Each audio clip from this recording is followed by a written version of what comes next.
Évangile de Jésus-Christ selon saint Matthieu. En ce temps-là, Jésus s'adressa aux foules et à ses disciples, et il déclara : Les scribes et les pharisiens enseignent dans la chair de Moïse. Donc tout ce qu'ils peuvent vous dire, faites-le et observez-le.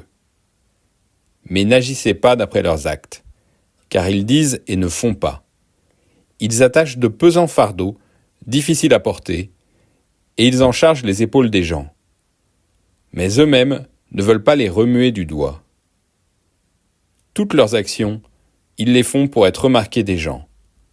Ils élargissent leurs phylactères et rallongent leurs franges. Ils aiment les places d'honneur dans les dîners, les sièges d'honneur dans les synagogues et les salutations sur les places publiques. Ils aiment recevoir des gens le titre de rabbi. Pour vous, ne vous faites pas donner le titre de rabbi, car vous n'avez qu'un seul maître pour vous enseigner, et vous êtes tous frères. Ne donnez à personne sur terre le nom de Père, car vous n'avez qu'un seul Père, celui qui est aux cieux. Ne vous faites pas non plus donner le titre de Maître, car vous n'avez qu'un seul Maître, le Christ. Le plus grand parmi vous sera votre serviteur. Qui s'élèvera sera abaissé, qui s'abaissera sera élevé.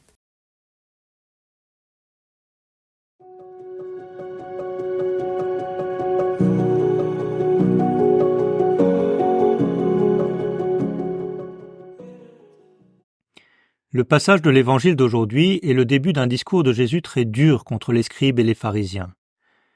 Pourtant, ce discours commence par une note positive.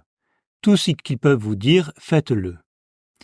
Jésus reconnaît donc que les paroles et donc l'enseignement, les connaissances, la compréhension que les scribes et les pharisiens ont du mystère de Dieu et de sa volonté pour son peuple, tout cela est correct. La difficulté se situe précisément dans le passage de la parole à l'action. Paradoxalement, les scribes et les pharisiens avaient développé une telle profondeur de connaissance de Dieu et de sa loi pour les hommes que la différence entre ce qu'ils disaient et ce qu'ils faisaient devenait manifeste. C'est le risque que courent les croyants. Si nous ne connaissons pas le Seigneur et sa volonté, nous ne risquons pas l'hypocrisie. Au contraire, si nous commençons à le connaître, nous découvrons aussi la tentation de laisser un écart s'installer entre ce que nous savons et ce que nous faisons. Demandons aujourd'hui la grâce d'une profonde sincérité, d'une cohérence réelle entre ce que nous disons et ce que nous faisons.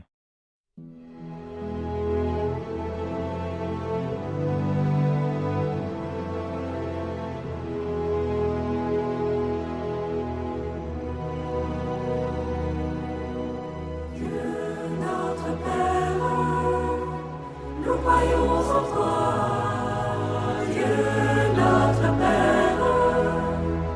Ton amour ne passe pas, Dieu notre Père.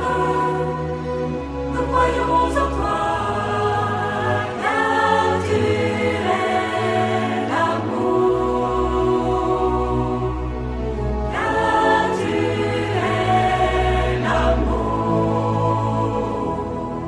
À son Fils bien-aimé, venu pour nous sauver, Dieu nous montre son amour infini. Pas de plus grand amour que de donner sa vie. Il s'offre sans réserve jusqu'à la croix. Dieu notre Père, nous croyons en toi, Dieu notre Père. Ton amour ne passe pas, Dieu notre Père. Nous croyons en toi, car tu es l'amour. Car tu es l'amour. De toute éternité, ton nom est dans mon cœur.